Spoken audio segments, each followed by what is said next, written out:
अंग्रेजी नववर्ष की भी आपको बहुत बहुत बधाई देते हुए 2026 में पहली प्रदोष व्रत गुरुवार का पड़ रहा है।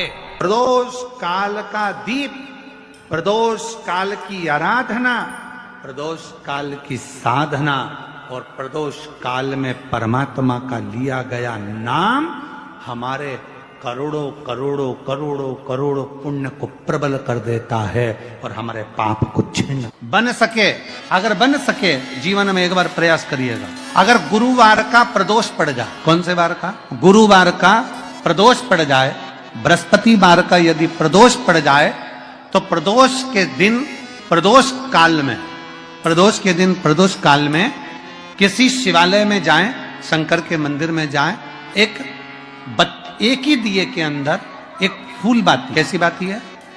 फूल बाती, और उसी दिए के अंदर एक लंबी बाती, दो बाती। कौन सी बाती हैं? जम के बोलो जरा। एक फूल बाती, एक लंबी बाती, दो बाती। एक ही दिए के अंदर फूल बाती, लंबी बाती दोनों रख लें। थोड़ा सा घृत की बातियां, तेल की बाती नहीं, घी की बाती रखें और दोनों बातियां उसमें रखकर 3 बेलपत्र भगवान शंकर के मंदिर में लेकर जाएं। दिए को भी प्रज्वलित नहीं करना है। पहली बेलपत्र नंदीश्वर की, जो ऊपर का भाग होता है जिसको हम शिव तत्व भाग कहते हैं, नंदी के पीठ पर एक भाग होता है जिसको शिव तत्व भाग कहा जाता है, वो नंदी की पीठ पर जो भाग है वहां पर एक बेलपत्र समर्पित करें। दूसरा बेलपत्र आप जो माता पार्वती जी का, जैसे ये शिवलिंग है और ये गोल भाग है, ये माता पार्वती जी का हस्तकमल है, तो माता पार्वती जी का जो हस्तकमल है, इस हस्तकमल पर कहीं पर भी एक बेलपत्र आप समर्पित कर दें। और तीसरे नंबर की जो बेलपत्र है, तीसरे नंबर की जो बेलपत्र है वह भगवान शंकर पर समर्पित कर दें। जो दिया आप लेकर गए हो मंदिर में, उसी दिए को नंदी और महादेव इन दोनों को दर्शन कराते हुए अगर मंदिर के अंदर लगाने दें दिया तो ठीक है, ना लगाने दें तो दीप को बीच में बस स्पर्श कराकर भले बाहर जाकर लगा दो, पर प्रयास करो वो दीप, वैसे तो बीच में नंदी और शिव के मध्य में वो दिया स्पर्श होना चाहिए। जैसे ये नंदी है और ये शिव है, तो इसके मध्य में दीप स्पर्श कर ले, भले उसको जलाने ना दे, पर स्पर्श मात्र कर कर अगर आपने एकांत में कहीं पर भी ले जाकर लगा दिया, उस दीप को जला दिया, तो गया हुआ कितना भी करोड़ रुपया हो, वो धीरे धीरे कर कर गया हुआ धन हमारा वापस आता ही है। कोई खाकर भी बैठ गया तो देगा जरूर, वो धन आएगा जरूर, कैसे भी आएगा, पर अपनी संपदा शिव तत्व की प्राप्ति हो। भगवान दिल से जब बाबा से कहेंगे, अपने मन से जब भगवान को प्रार्थना करेंगे, अपने हृदय से जब शिव को पुकारेंगे, क्यों ना मिलेगा। गया हुआ धन केवल चौखट पर स्पर्श मात्र करा था पारो के पुत्र ने, और स्पर्श मात्र करने से उसका पूरा की पूरा किस्मत बाबा ने बदल दिया, उसका भाग्य। गुरुवार की प्रदोष पड़ती है तो शिव गंगा के स्थल पर निवास करते हैं। गुरुवार की प्रदोष शत्रुओं का नाश करती है।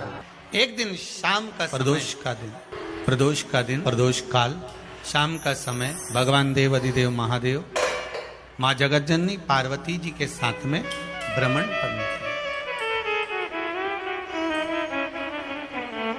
देखिए, अगर प्रदोष का व्रत नहीं कर सकते, प्रदोष के दिन आप व्रत नहीं कर सकते, मान लो आपसे भूखा नहीं रहा जाए, प्रदोष का व्रत नहीं कर सकते, प्रदोष के दिन आप भूखे नहीं रह सकते, मंदिर भी नहीं जा सकते, दिया भी नहीं लगा सकते, तो शिव महापुराण की कथा कहती कि प्रदोष के दिन, प्रदोष काल में अपने ही दरवाजे के पास देवाधिदेव महादेव का स्मरण करकर लक्ष्मी की वृद्धि के लिए, कार्य सिद्धि के लिए, संपदा को प्राप्त करने, अपने ही दरवाजे के पास में एक दीप लगा सकते। एक बात और अच्छे से समझ लीजिए, जो बच्चे चिड़चिड़े होते हैं, चाहे घर में बेटे हों, बहुएं हों, सास हो, ससुर हो, परिवार में छोटे छोटे बच्चे हों, चिड़चिड़ प्रवृत्ति करते हों या चिड़चिड़ा स्वभाव हो, जरा जरा सी बात में क्रोध आ जाता हो, बोलने का भान नहीं रह पाता हो,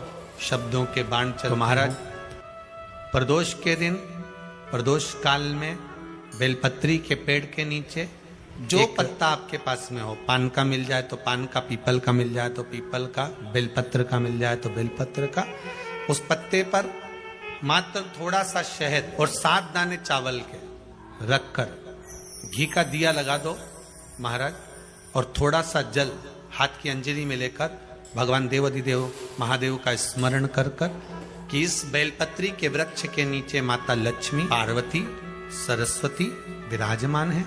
इसी बेलपत्री के पेड़ के नीचे मेरे देवाधिदेव महादेव का 12 ज्योतिर्लिंग का स्वरूप प्रकट है। उनका स्मरण कर कर जल चढ़ा दीजिए और उसका स्मरण कर लो जो चिड़चिड़ प्रवृत्ति करता हो, क्रोध करता हो, जिसको बोलने का भान नहीं होता हो, सम्मान नहीं देता हो, अपशब्द कहते हो, उनका स्मरण कर कर आप छोड़ेंगे। एकदम एक प्रदोष करेंगे, दूसरे प्रदोष तक तो आपको कोई दिक्कत ही नहीं। 2-3 प्रदोष कर कर देखिए, बाबा कृपा। बच्चों को पढ़ने का कह रहे हो, पढ़ने बैठो, पढ़ने बैठो, पढ़ने बैठो, पढ़ने बैठो, तो एक आध प्रयास बच्चों के लिए भी कर लिया करो कि भाई ठीक है, बच्चे लोग विद्या में प्रबल। शिव उपासना का जो फल है वो 1000। पहले भी कथा में कहा, आज फिर कहते हैं, शिव मंदिर में जल बाद में चढ़ाना, शंकर के मंदिर में जाकर पंचामृत स्नान बाद में कराना, शंकर जी के मंदिर में जाकर पूजन बाद में करना। पहले थाली एक और रखकर शिव मंदिर में झाड़ू, पोछा या जो बेलपत्री, निर्माल्य जो भी रखा हो, उतरा हुआ सामान, उसको भरकर कहीं एक और जहां मंदिर वाले रखते हो वहां ले जाकर रख दो। झाड़ू पोछा एक बार जरूर। पूजन करने से पहले सबसे पहले सफाई का ध्यान रखो। और एक विश्वास रखना, आप मंदिर की सफाई नहीं कर रहे हो, फिर निवेदन करूंगा, आप मंदिर की झाड़ू नहीं लगा रहे हो, आप मंदिर की सफाई नहीं कर रहे हो, आप मंदिर में पोछा नहीं लगा रहे। जितना हाथ आप मंदिर में फेर रहे हो सफाई के लिए, उतना आपके जीवन में जितना दुख है, जितनी तकलीफ है, जितना कष्ट है, जितनी बीमारी है, उस पर हाथ फेर रहे हो, मंदिर में नहीं फेर रहे हो। नहीं तो सारी दुनिया में जितने मंदिर हैं, सारे मंदिरों में ट्रस्टियों ने कुछ ना कुछ लगा के रखा है। स्वीपर आता है, साफ करके जाता है, ये आएगा सफाई कर कर जाएगा, पंडित जी होंगे तो बुआरी लगा देंगे, पंडित जी होंगे सफाई कर देंगे। उन्होंने तो पंडित जी को बोल के रखा है कि साफ कर दो, पंडित जी करते भी हैं, पर पहला फर्ज आपका है कि आप मंदिर में आए हो तो पहले आप सफाई करो। क्यों? क्योंकि हम उसका द्वार साफ रखें। आज के समय में तो एक नियम हो गया साहब कि मंदिर में जाते हो तो मंदिर के दरवाजे पर चप्पल उतार के जाते हो, नहीं तो शास्त्र रीति तो ये कहती है कि मंदिर में भगवान सामने बैठा है तो उसके सामने चप्पल भी नहीं उतरना। तो कई लोग कहते हैं मंदिर के अंदर थोड़ी ना उतार, हम तो जीने से भी बाहर, एकदम गेट के बाहर वहां उतार, पर सामने तो है ना, सम्मुख में तो है। तुम्हारे यहाँ अगर 4 लोग दिवाली मिलने आते हैं ना, तो तुमने चप्पल रखने का भी स्टैंड बनाकर रखा है, साइड में उतारिए, दहली पर मत उतार देना, थोड़ा साइड में उतारो, सामने से सब आते जाते रहते हैं, सामने उतारो, थोड़ा द्वार पे से। अभी तो कुबेरेश्वर धाम में काम चल रहा है, आप लोग जो दान दे रहे हो, आपके दिए हुए दान से निर्माण चल रहा है। अभी तो आप पहनकर जूता चप्पल भी अंदर आ जाते हो, भले दूसरे मंदिरों में चप्पल पहनकर हमने देखा है, आधिकाधिक मंदिरों में, ब्रजभूमि पर भी बहुत मंदिरों में लोग अंदर जूता पहनकर चले जाते हैं, पर जब तक बाबा नहीं बैठा तब तक तो आप पहन कर आ रहे। जिस दिन बाबा कुबेरेश्वर धाम में आकर बैठ गया, उसके बाद वो दोनों गेट पर चप्पल बाहर ही रहे। आओ आप कंकर से शंकर जब शरीर से लगेगा तब सुख भोगोगे, आनंद भोगोगे, सुख की प्राप्ति। अपने द्वार पर भी कितना सुंदर लिखा है भविष्य पुराण के अंतर्गत और विष्णु पुराण में, भृगु बाबा का चरण का चिन्ह भगवान विष्णु की छाती, भगवान विष्णु की छाती पर भृगु बाबा के चरण का चिन्ह। अब भविष्य पुराण में लिखा है कि अगर हम मंदिर के द्वार, घर के चौखट के एकदम सामने चप्पल उतार देते 7 बार दिन भर में से, कितनी बार? 7 बार विष्णु पुराण कहती है ऐसा कोई दिन नहीं होता जिस दिन दरवाजे पर 7 बार लक्ष्मी आकर खड़ी नहीं होती। कल एक कथा कही थी आपको कि प्रत्येक मनुष्य के भाग्य में सुख लिखा है केवल मंथन। भविष्य पुराण कहती है 7 बार लक्ष्मी प्रत्येक मनुष्य के दरवाजे पर जाकर खड़ी होती है, पर द्वार पर चप्पल पड़ी होने के कारणवश वो लौट कर चली जाती है। बहुत ध्यान दीजिएगा महाराज, थोड़ा सा आपको बुरा लगेगा, लग जाए, और शिव पुराण है, जीवन संवार देगी तो अच्छी बात, जीवन संवार दे तो अच्छी बात है। मंदिर के द्वार पर हम जब चप्पल छोड़ते हैं, जिस मंदिर की चौखट पर चप्पल छोड़ी है, आप जितनी देर आराधना में लगे रहते हैं उतनी देर तक आपकी चप्पल पर जितने लोग लांग कर जाते हैं, जितने लोग लांग कर प्रवेश करते हैं, उसका भी दुख आपके भाग्य में आता चले जाता है। ध्यान दीजिएगा जरा। चप्पल का भविष्य पुराण में पढ़िएगा कवि की पादुका का महत्व क्या है, पादुका किस ओर उतारना चाहिए, पादुका को कहां रखना चाहिए, किस जगह पर बुआरी झाड़ू को रखना चाहिए, किस जगह पर चलनी को रखना चाहिए, सुई उस सुई को जिस हाल में सब बैठते हैं उस हाल में क्यों रखा जाए। सुई तो इतनी सी है, पर जिस हाल में सब बैठते हैं उस हाल में ना तो झाड़ू रखते हैं, उस हाल में ना चलनी रखते हैं। भैया क्यों नहीं रखते?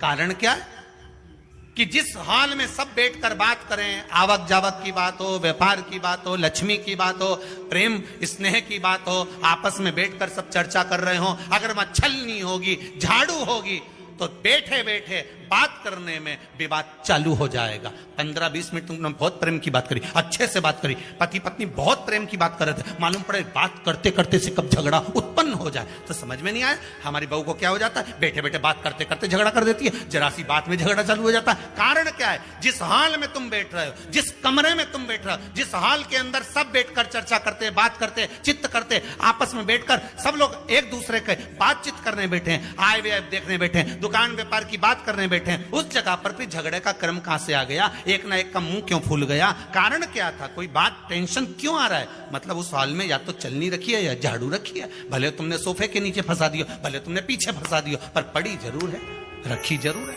कहीं ना कहीं पड़ी होगी। क्यों कहते हैं कि जिस हाल में आप बैठ रहे हो, जहां पर आप संपदा की बात कर रहे हो, दौलत की बात कर रहे हो, व्यापार की बात कर रहे हो, व्यवसाय की बात कर रहे हो, उस हाल में अगर कहीं कैलेंडर टंगा हो, कोई सामान ऐसा रखा हो, कोई पर्दा ऐसा लगा हो, कोई चीज ऐसी लगी हो, तो उसमें एक सुई उसमें रख दीजिए। क्यों कहते हैं? हमारे यहाँ दूल्हा भी जाता है ना, तो उसका जो साफा बनता है या जूता उसको पहनाते हैं, उस तक में पिन टच करके भेज देते हैं। बोलो सही है कि गलत है? दूल्हा तोरण लगाने जा रहा है, दूल्हा तोरण देने जा रहा है, तो उसके जूते में भी पिन घुसेड़ कर भेजते हैं, पिन लगाकर भेजते हैं, उसके साफे में पिन लगाकर भेजते हैं। एक भले सुई नहीं लगाएंगे तो आल पिन लगाकर भेज देंगे। क्यों भेजते हैं? उसका कारण क्या? कि लक्ष्मी को लेने जा रहा है, संपदा लेने जा रहा है, और जिसको वो ब्याह करने जा रहा है उसका संबंध सुई और धागे के संबंध जैसा हमेशा सिला हुआ होना चाहिए, उधेड़ा ना जाए, कैची जैसा कटा हुआ ना। एक एक प्रमाण को जरा देखो तो। पर दुनिया के लोग कहते हैं साहब हमारे यहाँ तो सुख नहीं है, शांति नहीं। शांति तुमने भंग करी, कोई दूसरा भंग करा। चप्पल उतार दी दरवाजे पर, मंदिर के द्वार पर। हम तो यहाँ तक कहेंगे पशुपति व्रत करने जा रहे हो, पशुपति व्रत को धारण करने जा रहे हो, एक सोमवार मत पहनो चप्पल। जब मंदिर जा रहे हो तब दिन भर पहनो, मंदिर जाओ मत पहनो।